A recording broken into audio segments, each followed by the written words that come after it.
안녕하십니까. 오늘은 크리스마스입니다. 메리 크리스마스. 사실 크리스마스가 한때 잊혀졌죠.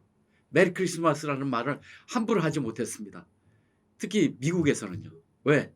피시주의 때문에. 왜 특정 종교의 어떤 축제? 이걸 왜 보편적으로 그런 말로 쓰느냐. 이래가지고 그 피시주의자들이, 그러니까 정치적 올바름을 신봉하는 일군의 좌파 성향의 이 사람들이 그럼 이렇게 얘기하자 그래서 메리 홀리데이, 메리 홀리데이, 예? 즐거운 휴일이다 이런 얘기를 많이 했거든요. 그런데 트럼프 대통령이 당선되고 나서 자 크리스마스를 복원하자 해가지고 메리 크리스마스라고 했어요. 사실 신자냐 아니냐를 떠나서 크리스마스는 사실 우리 현대인의 문화생활 그리고 일상생활의 하나의 코드 아닙니까? 하여튼 메리 크리스마스입니다. 자, 오늘은 더불어민주당이 정부를 갖고 흔들고 있습니다. 자, 윤석열 대통령이 지금 탄핵 소추가 돼서 직무정지돼 있죠. 권한이 정지돼 있죠. 그래서 정부가 지금 한덕수 국무총리가 대통령 권한 대행으로 정부를 이끌고 있습니다. 사실 대통령이 정부를 이끌 때보다 여러 가지로 부족한 점이 많죠. 대통령의 권한을 100%다 행사를 해야 되느냐 아니면 이러이러한 권한은 권한 대행이기 때문에 미뤄야 된다. 왜냐하면 사실 지금 소추를 당한 거지. 그러니까 기소한 거거든. 이 국회에서. 그러니까 탄핵이 결정된 건 아니에요. 그렇기 때문에 대통령은 신분을 유지하는 거 아니겠습니까? 직위는. 그렇기 때문에 대통령의 권한을 100% 쓰는 것은 좀 문제가 있다. 이런 헌법적 의견도 많습니다. 그런데 지금 그 문제와 관련해서 더불어민주당이 한덕수 권한대행한테 대통령의 국회 법률안 제2요구권, 그러니까 거부권이라고 보통 하는데 거부권을 행사하지 말라. 그냥 자동적으로 공포를 해라. 이렇게 요구를 하고 있거든요. 근데 지난주에는 양곡관리법 등 여러 가지 그 문제가 되는 법을 일단 제2요구권을 행사를 했어요. 민주당은 엄청나게 격앙을 했죠. 한덕수 총리를 막 엄청나게 비난을 했어요. 근데 이번에 또 소위 내란 특검법 그리고 김건희 여사 특검법을 정부에 지금 이송이 됐는데 이걸 공포를 해라. 공포를 안 하면 탄핵하겠다. 이런 얘기를 하고 있습니다. 그래서 민주당이 당초에는 24일까지 공포를 해라. 안 하면 탄핵한다. 탄핵 소추한다. 이렇게 얘기를 했거든요. 그런데 24일 지나고 지금 25일인데 24일 그런 얘기를 한 다음에 발의하겠다고 한 다음에 한 2시간여 지나서 좀 후퇴를 했습니다. 26일까지 좀 보겠다. 그래서 26일까지 김건희 특검법과 내란 특검법을 공포를 해라. 근데 지금 봐서는 한덕수 총리가 권한대행이 그 양특검법이 헌법적으로 봤을 때 헌법에 위배된다. 예를 들면 특검을 실질적으로는 야당이 임명하게 되는 거랑 마찬가지거든요. 그러니까 형식적으로는 대통령이 임명하지만 추천을 야당이 하게 돼 있거든요.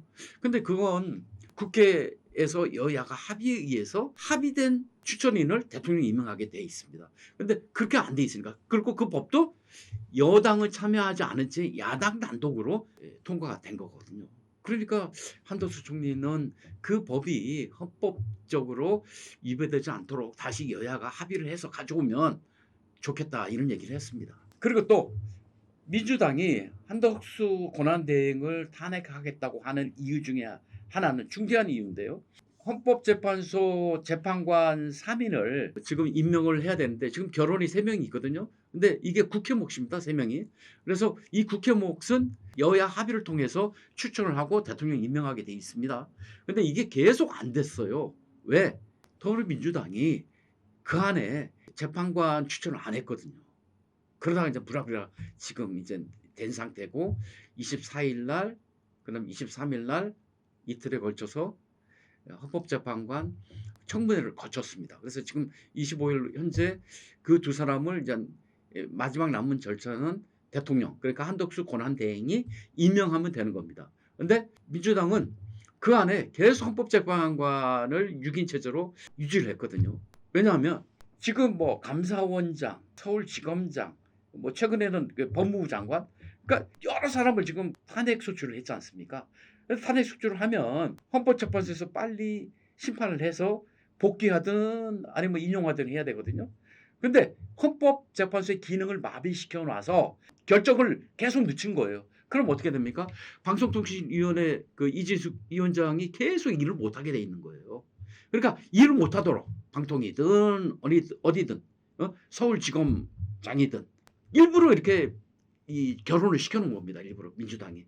그래 놓고 있다가 갑자기 이렇게 대통령의 탄핵소추권이 일어나고 하다 보니까 윤석열 대통령은 빨리 쫓아내기 위해서 헌재에서 빨리 심판을 해가지고 인용시키기 위해서 그런 의도로 빨리 3인을 이 청문회를 빨리 진행했고 한덕수 권한대행한테 빨리 임명을 해라 이렇게 요구를 하는 겁니다.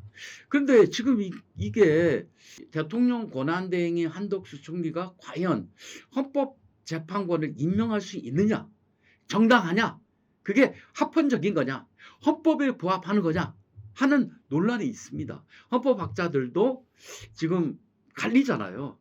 할 수 있다, 할 수 없다. 그런데 이런 상황에서 사실 굉장히 중대한 일인데 한덕수 총리는 지금 고민할 수밖에 없거든요. 그런데 무조건 하라는 거예요. 지금 민주당은 무조건 하라는 겁니다. 왜? 그 3인 중에 이것도 참 문제가 많습니다. 2인을 민주당 사람을 완전히 좌편향적인 성향이 있는 인물 2사람을 추천을 했고 또 한 사람은 이 국힘이 추천을 했는데 이 사람은 물론 이제 뭐 정상적인 법률 활동, 법조인으로서 그런 활동을 해온 사람으로 그럽니다. 그런 사람을 했어요. 그리고 뭡니까? 2사람 굉장히 편향적인 사람이거든요. 헌법 정신을 지키는 것이 헌법재판소 재판관의 임무인데 그 2사람은 대한민국 헌법에 위배되는 많은 그런 활동을 해온 사람이라고 합니다. 그러니까 부적절한 거예요, 사실은. 부적절한 겁니다. 그리고 합의를 통해서 해야 되는데 한 명 한 명하고 또 한 명은 중립적 인사를 해야 되는 게 그게 상식이 맞지 않습니까? 그런데 그렇지 않아요. 2사람은 완전히 좌편적인 사람이고 한 사람은 그냥 뭐 중도 성향이나 중도 또는 우익 사람이거든. 그러면 한 사람은 중립적인 사람을 해야죠. 근데 2사람은 완전히 민주당 사람, 민주당의 이념에 따르는 사람입니다. 어떻게 보면 이게 불평등한 거죠. 뭔가 비상식적인 거죠. 그러니까 한덕수 대행도 이 2사람을 포함된 3사람을 정말 해야 되느냐 말아야 되냐 이런 고민을 하는 거고 또 이런 문제가 있다고 합니다. 지금 대통령이 지금 헌법재판소에서 지금 어떻게 보면 기소가 돼서 재판을 받는 거잖아요.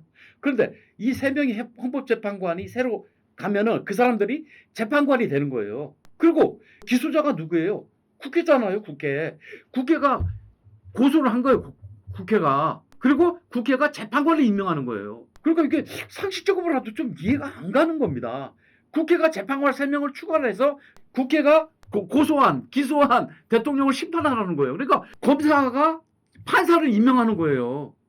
좀 뭔가 이상하지 않나요? 그냥 여러 가지 상식적으로, 헌법적으로 이런 걸 따져보니까 그 한덕수 총리가 권한대행이 이게 고민이 되는 겁니다. 이거 뭐 진짜 상식적으로 말하면 고민이 안 될 수가 없을 것 같아요. 자, 이런 상황에서 만약에 쌍특허법 그 공포 안 한다고 26일 날 탄핵안 발의를 하고 27일 날 잘하면은 국회 본회의에서 보고를 한 다음에 적어도 29일이나 30일쯤에는 아마 탄핵 소추 표결을 할 것 같은데 그 문제도 있어요. 자, 과연 권한대행이기 때문에 가결 종족수가 200명이냐 아니면 일반 그 총리이기 때문에 151명이냐 과반이니까 그 논란도 있습니다. 그것도 지금 누가 결정을 할지 아직 몰라요. 국회의장이 정족수를 결정해서 가결이냐 부결이냐 판단을 한다고 하는데 과연 그게 헌법적으로 부합하는지는 모르겠습니다. 이것도 사실은 헌법에 관한 한 다툼에서 최고의 결정권을 가진 헌법재판소가 결정을 해야 될지 모르겠습니다. 그렇게 되면 또 일이 복잡해지잖아요.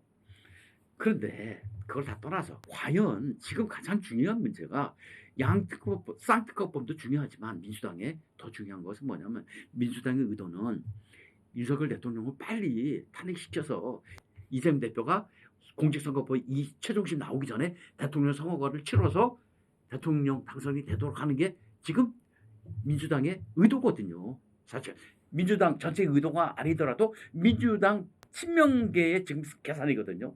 그렇게 되려면 어떻게 되겠습니까? 헌법재판관 지금 임명체제보다는 구명으로 되는 게 좋거든요. 그러면 구명이 되려면 어쨌든 임명조차가 꼭 필요합니다. 그러면 한덕수 총리를 탄핵한다고 봐요. 그럼 한덕수 권한대행이 또 유고가 됩니다. 그럼 누가 그 자리를 메웁니까? 지금 헌법에 따라서는 부총리, 경제부총리가 그 다음 서열이거든요. 그럼 최상목 부총리가 대통령 권한대행이 되는 거예요. 그러니까 대통령 권한대행의 권한대행이 또 되는 거지. 예? 그러면은 이건 가정입니다만 최상목 대통령 권한대행이 이 장관급, 이게 부총리급인데 헌법재판관을 임명할 수 있을까요? 그건 더더욱 한덕수 권한대행이 임명해야 되나 말아야 되나, 거기에 정당성이 있느냐 없느냐, 그게 헌법에 부합하느냐 마느냐 하는 것보다 더 큰 문제가 생기는 거예요. 그러면은 최상목 권한대행은 더더욱 안 할 겁니다. 더 망설이지 않겠습니까? 더 주저할 겁니다. 그럼 민주당은 또 최상목 그 권한대행을 또 탄핵할 거예요? 탄핵할 수 있겠죠. 또 탄핵하면 그럼 사회부총리가 또 그 자리를 이어받아서 결정을 해야 되잖아요. 아니 그 전에 나라 꼴이 이게 말이 아니잖아요. 이게 말이 됩니까? 나라 꼴이 외국에서 봤을 때 대한민국 꼴이 이게 말이 됩니까? 예? 그리고 지금 한덕수 국무총리가 그나마 이 좀 그 정부 내각을 좀 다잡아 가면서 지금 안정권으로 지금 이 경제든 그 행정부든 좀 안정을 찾아가는 기조거든요. 이런 상황에서 한덕수 권한대행을 또 탄핵하면 그 여파 국민들이 어떻게 보겠습니까? 그래서 저는 민주당이 한덕수 국무총리를 탄핵 못할 거다 이렇게 봅니다. 탄핵한다면 그것은 자폭이다.